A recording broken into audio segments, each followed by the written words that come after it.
오케이.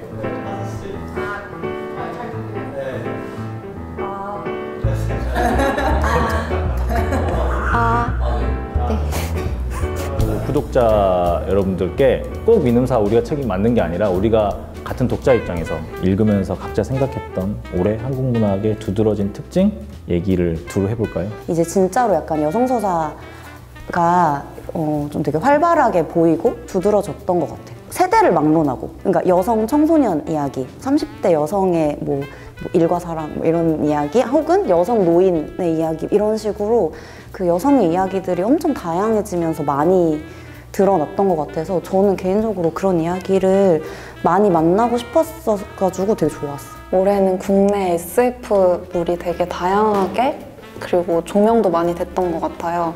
오늘의 SF라는 잡지도 새로 창간됐고, 그리고 자음가문 그 문예지에서도 특집으로 SF를 할 만큼 되게 장도 확장되었고 그만큼 다양한 작품도 많이 만날 수 있었던 것 같아요. 그 장르에 대한 이야기를 다시금 좀 생각해보는 한 해였던 것 같아요. 그러니까 소위 문단이라고 불렸던, 혹은 누군가는 순문학이라고 부르는 그 문학 하나도, 문학 자체도 장르이다. 교과서에 실리는 그런 문학이 따로 있고 그것들이 아닌 것들을 장르물하고 묶을 게 아니라 좀 더 세밀하게 구분을 해야 되는 작업을 이제는 좀 시작을 해야 되지 않나? 그런 생각도 좀 하게 됐네요. 그 세 분이 다 되게 유머가 있는 게 공통점이었던 것 같아요. 그래서 저도 읽으면서 이렇게 한 번씩 웃고 넘길 수 있다니, 확실히 그 편수가 좀 많아진 것 같긴 해요. 우리가 단편 소설 같은 걸 읽으면서 울면서 끝났지, 항상.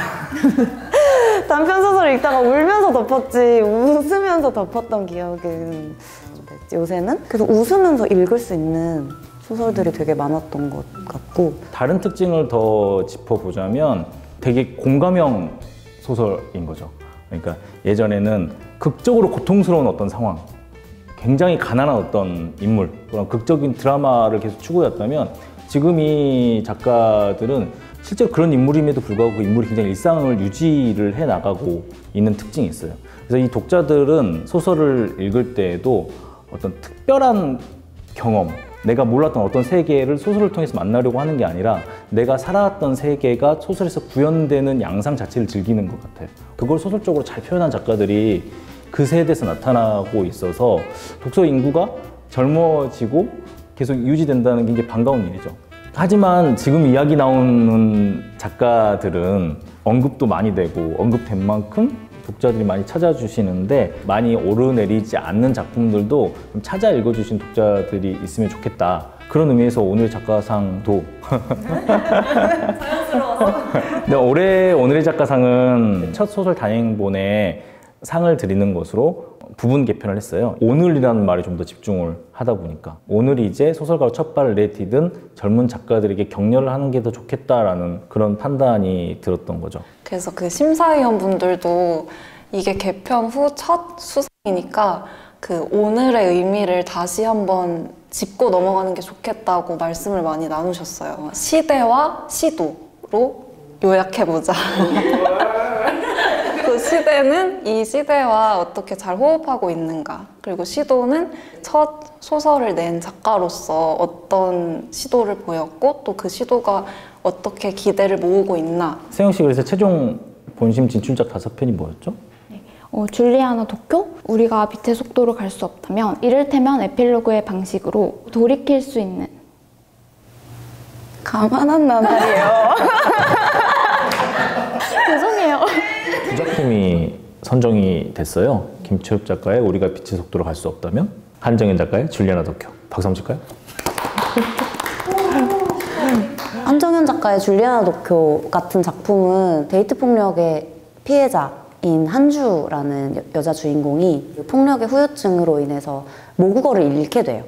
그래서 자신의 안에 제2외국어로 남아있던 일본어가 있어서 이 일본어를 쓰면서 살 수 있도록, 그러니까 약간 그리고 도피에 가깝게 일본으로 넘어가서 유키노라는 게이 친구를 만나게 돼요. 그런 상처가 있는 한주와 유키노가 만나서 서로의 의지가 되어주고 다시 스스로를 되찾겠다고 하는 그런 의지가 담긴 소설이에요. 2019년에 작가들이 선택한 소재나 하고자 했던 이야기가 확 드러난, 그걸 되게 장편 소설 한 권의 분량으로 잘 밀고 나간 작품이라고 생각이 들어요. 김초엽 작가는 그 소설을 시작할 때 과학적 사실 이론에서 출발하시는 경우가 되게 많으시대요. 소통을 우리가 어떻게 하고 어떻게 관계 맺고 있나 그거를 되게 쫓아가는 인물이 항상 등장을 하는 것 같아요.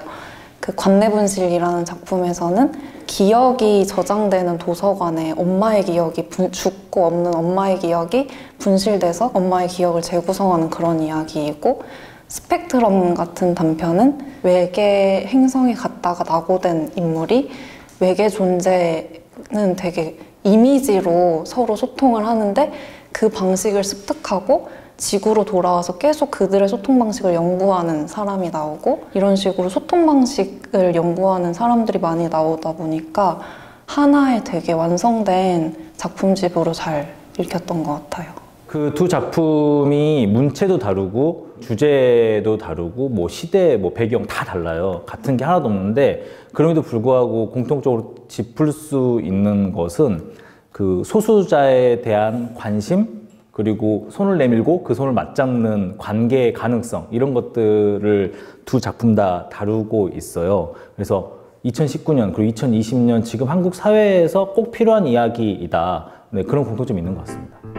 그러면 그 오늘 작가상을 받은 작품 외에도 우리가 개인적으로 읽었던 책 중에 기억에 남는 책도 얘기를 해볼까요?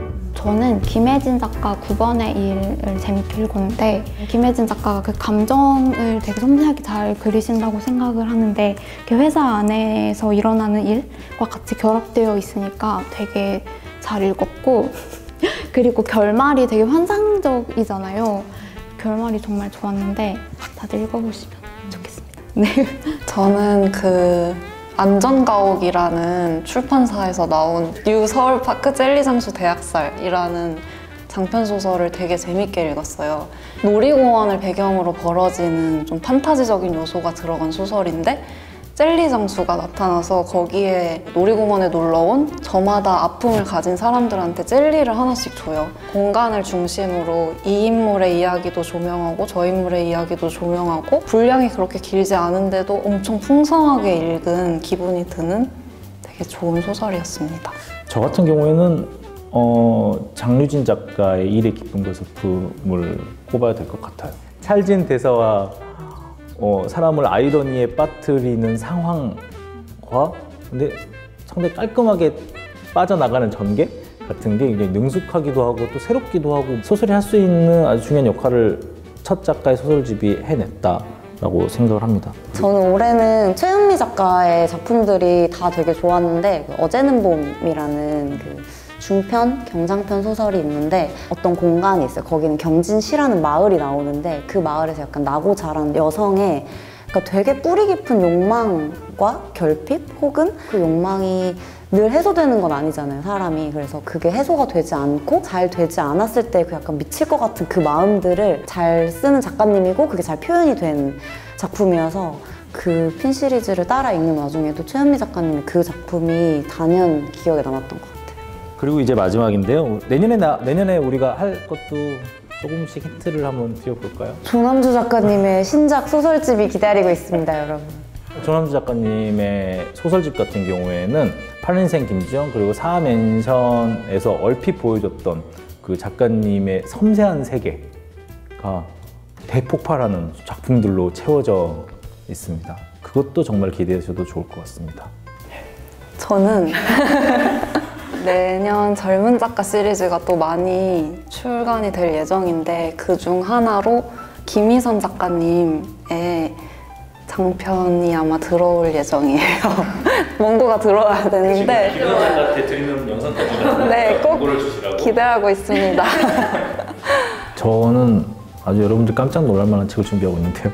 김온비, 박태하 작가의 공동 집필 에세이집을 준비하고 있습니다. 지방 축제를 기행을 가는 거예요, 부부가 1박 2일 일정으로. 근데 그 두 부부가 빠진 게 케이스러움이에요.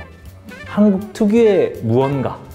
그거를 비판만 하는 것도 아니고 또 찬사만 하는 것도 아닌 케이스러움이라는 무엇인가에 대한 정말 진정한 호기심에서 시작된 전국 축제 기행입니다. 기대해 주세요. 네, 저희 팀 5명인데요. 5명이서 책 많이 열심히 만들 거니까요. 내년에도 기대 많이 해주시고 우리도 새해 복 많이 받읍시다. 저부터 새해 복 많이 받으시고 인사할까요? 감사합니다.